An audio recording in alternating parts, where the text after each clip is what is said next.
Good afternoon, ma'am, and we are the Growth 3, and our topics is all about communication. But before we proceed in our discussion, I will read first the objectives. So at the end of this lesson, the student will be able to learn first to identify the areas of improvement. Second is the importance of communication. And third, and its rules and fostering production relationship. And I will give the floor for the first reporter. Good day, everyone, classmates, and Doc Hedy. Let me introduce myself. I'm Evangeline Canoy, and I will be the first reporter. I will discuss the areas of communication, which is the number one and the number two. Number one, learn to listen. One of the most common areas to need improvement is listening. Good listeners use the techniques of clarification and reflection to confirm what the other person has said and avoid any confusion. These techniques also demonstrate very clearly that you are listening, just like an active listening. In order na ma-improve ta for our communication, it is important to listen, especially during in a conversation. Listening is dili same sa kanang maminaw lang, kundi dapat we pay attention to the words of a person that being spoke. Dili enough ang maminaw, dapat jud is magpay og attention para ang flow sa communication is stable and makahatag ta og feedback. Same sa nonverbal communication. When a person sent a message through WeChat, Messenger, or other messaging application, we should listen to their messages and feel it so that we can carefully understand and give response. So, communication cannot be improved no if we won't listen. And next is the number two, studying and understanding nonverbal communication. Nonverbal communication is often thought of as body language, but it actually covers far more. It includes, for example, tone and pitch of the voice, body movement, contact, posture, facial expressions, and even psychological changes such as sweating. Therefore, you can understand other people better by paying close attention to their nonverbal communication. You can also ensure that your message is conveyed far clearly by ensuring that your words and body language are consistent. Communication is so much more than that, just words that are spoken. Ang nonverbal communication is nag-convey siya og importante na messages from both person nga nagyawyaw og ang person nga naminaw. Those unspoken messages, which is katong na-discuss nako lately, katong Messenger, WeChat, og other application na messaging application. Katong nga mga unspoken messages can signal if a person has strong emotion, feels respected or not, can also show a person interest or disinterest in the conversation. Like for example, introvert an introvert person. So di ba they prefer to communicate non-verbally? So, importante na kabalo ta sa mga non-verbal strategies. Maging aware ta kay basin magka-conflict ang conversation. So, that would be the end of my discussion. Good afternoon, ma'am and classmate. I am Jelica Coronel, and I will be tackled the part of Ryan Miguel Carta kay wala siya nakapasa sa yang video. His topic is number 3 about the emotional awareness and management. This refers to the ability to recognize, understand, and regulate our own emotions and and the emotions of others. And also includes understanding the triggers that leads to different emotion and how they affect one's thoughts and behavior. And emotional management involves being able to express one's emotion in a healthy and constructive way and being able to cope with stress and challenging situation in a positive and adaptive manners. For example, self-awareness consists of emotional awareness, accurate self-assessment, and self-confidence. Empathy is the ability to feel with others, to share their emotions and understand them. It includes understanding others, developing them, having a service orientation, valuing and leveraging diversity, and the political awareness. Fundamental, the principle behind the different skills that make up emotional intelligence is that you have to be aware of and understand your own emotions and be able to master them in order to understand and work with others. Therefore, emotional awareness and management are important skills for personal and society well-being, as they enable individual to better understand and navigate their own emotions, and to build more positive and fulfilling relationship with others. And that is includes the part of Ryan Miguel Carta, and I will give the floor to the next reporter, Sadie Carta. My name is Eddie Carta, and this is my topic, questioning skills. Questioning skills is a crucial skill to ensure that you have understood someone's message correctly. It is also a very good way of obtaining more information about a particular topic or simply starting a conversation and keeping it going. Those with good questioning skills are often also seen as very good listeners because they tend to spend far more time drawing information out from others than broadcasting their opinions. So, bali ang questioning skills is na-adapt man dyan na to na sa matag isa sa to ang kinabuhi. Like, for example, na kay kauban or kanang best friend nimo nga nakipangutana about sa iyang anak nga situation or classmates nimo, nangutana ka kung say mga lessons or assignments nga ginapabuhat sa maestra, then katong imong gipangutana nga nakasabot pud siya sa imong gipangutana, makatubag pud siya. So bali mao ni ang meaning sa questioning skills. Then once nga mag-question ka sila ha, then makatubag sila sa imong pangutana, so dapat ikaw pud mubalos pud kag paminaw sa ilang answer sa imong questions. So mao lang na yung ako ang report. Thank you. So, good afternoon everyone. I am Kizia Krisha Aldamole, and today we will tackle about the importance of communication. The importance of communication in an organization cannot be overemphasized. Communication is the key to the existence of men and therefore a business venture. In an organization, communication is a tool used every day to achieve company goals as it is a tool for socializing, educating, and informing stakeholders and shareholders in an organization. There are common communication barriers which affect organizational communication, such as clarity of the message, use of an inappropriate channel, network issues, and more. So there are 10 importance of communication in an organization. First is increased productivity.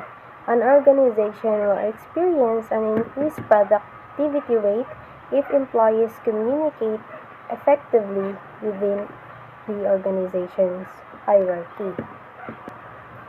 So the simple act of providing adequate and needed information at the right time will save a lot of work time, allowing for more things to be done. Communication is also important to improve employee and employer relations. So the idea behind this theory is that employees who relate well to each other will be able to work better as a team. Good teamwork is a recipe for increased productivity. Number 2 is motivation. Communication is also a basic tool for motivation, which can improve the morale of the employees in any organization. Having good relations with other members of an organization is motivating, and it boosts the morale of an employee because one is comfortable to share their thoughts, feelings, and other ideas without worrying. So, a manager, like for example, a manager should clarify to employees about what is to be done, how well they are doing, and what can be done for better performance to improve their motivation. So, we use communication in an organization to motivate our employees and employer. Number 3, create a comfortable work environment. No employee or employer will be comfortable not being able to communicate with his or her subordinates or colleagues. It would cause a mental chaos if dili ta comfortable sa tong organizations. And communication brings about understanding, and understanding births mutual respecting and healthy working relationships. Being able to relate comfortably with your subordinates, members, or employers brings about a comfortable work environment. So, mas lami mo trabaho basta comfortable ka sa mga organization. Number 4, build organizational relationships. Every institution thrives on relationships. Therefore, it is essential to constantly build relationships to survive. So, these relationships will play a major role in achieving organizational goals. Relationships are built through communication, and communication reveals an employer's likes, dislikes, and work ethics, background, and their person as a whole. This will determine what and how they are communicated with and to which extent. Number 5, effective top-down relations. In an organization, communication flows in various directions: top-down, bottom-up, and vertically. So, communication is the tool with which top management relays instruction to the subordinates. So, good communication is this chain key so as to not come off as condescending, rude, and just so the subordinates understand your wishes. So, this form of communication is called communication because messages are not close-ended. They allow feedback. If good communication of this flow is practiced well, employees will feel part of the conversation. So, that would be all. Next reporter. Good afternoon, Ma'am Heidi, and to my fellow classmates. I am Kasul Princess Daniel, and I was assigned to tackle about one of the importance of a communication to a organization. The 5 types of a good communication was already tackled by Ms. Damole. And for the remaining types, ako ang mag-discuss. So, the 6th type is the effective bottom-up relation. In this type of communication process is a good communication that will allow bottom-up communication. From the words bottom-up, the flow of the said communication is nag-start sa ubos, or should I say sa mga lower staff going to the higher staff to open up. For example, the lower staff wanted to suggest or to help na makasabot sa ilang mga positions. In short, the bottom-up communication is open for all of the staff that belongs on a organization. They are also free for suggestions and other concerns. And the seventh type is avoid conflict. So, very sabotable na jud siya, no? In this type, it talks about the absence of good communication which can lead to a misunderstanding. So, diha, sunod sa, diba, sunod sa misunderstanding na adyo'y possible na conflict. And ang conflict jud is very common labi nagwala ang communication. That's why in a organization, communication is crucial so that to achieve the peace of a organization and have a good possible outcomes. The eighth type is the decision making. Decision making is very ka-common na jud sa toa, diba? Kung wala ang communication, kung absent again ang communication, there is a possible conflict in making decision because kapag magbuhat tag isa ka decision, this is not just easy, diba? Kanang in making a decision jud, we should always be open for suggestion. Especially if the decision na ginabuhat is para sa tanan. In able to achieve the goal, the communication is very important jud siya. Isa jud na siya sa isa kasangkap to have a good decision making. So at the end of the day, walay ka ng pagmahay.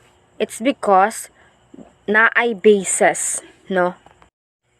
And the ninth type is the branding. From the word branding, it's all about brand, diba? A brand also built through communication. For example, a company communicates its brand through logos, colors, mission, vision, and other marketing strategy. Even though maura na atong makita sa ilaha, but the branding itself is naga-communicate na sa tuwa, like mutanaw pa lang ta sa product or sa ilang logo or whatsoever diha. Sa tong utok is mo hatag na dayon og idea or hint kung unsa tong mga product na ilahang gina offer, no? Kanang dili ta makasabot, di ba? Sa ilahang gusto nga ipasabot through their branding nga strategy. Good afternoon, ma'am and classmate. I am the last reporter. I am Jalica Coronel, and my assigned topic is rule of communication and fostering productive relationship. Relationships are built and maintained through effective communication. By having fruitful interaction with others, a relationship can be formed and sustained. The ability to communicate effectively will be essential to this process because it will be challenging to build and maintain relationship without it. Because communication plays a crucial role in fostering productive relationship in many ways. Effective communication is essential in fostering productive relationship because it helps to establish a foundation of trust. In relationship, communication enables you to express to other person your feelings and needs. Meeting your needs and staying connected in your relationship are both facilitated by effective communication. So here are some ways in which communication can help build and maintain productive relationships. So first is building trust.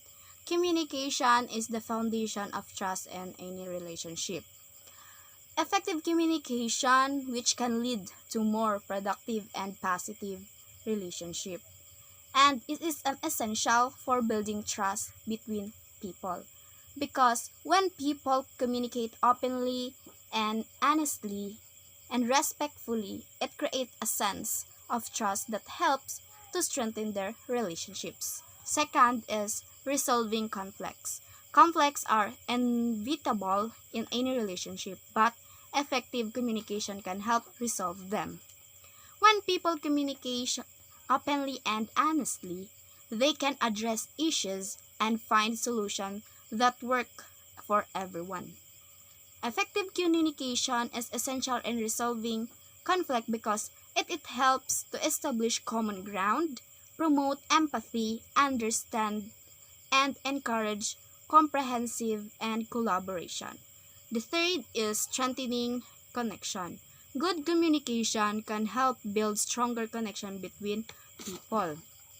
It is refers to process deepening and enhancing the relationship we have with others. Because when individuals communicate regularly and openly, they got to know each better and develop a deeper understanding of each other needs and expectation. The fourth is improving teamwork. Effective communication is essential for teamwork. It involves creating a collaborative and supportive environment in which individuals work together towards a common goal. Because when people communicate clearly and openly, they can work together more efficiently and achieve their common goals. The last one are the enhancing productivity. When people communicate well, they can avoid misunderstanding, delays, and mistakes. Involves increasing the efficiency and effectiveness of the work that we do. This can lead to improve productivity and better outcomes because setting clear, specific, and achievable goals can help to focus our efforts and increase our productivity. And that's include our reports. Thank you and God bless.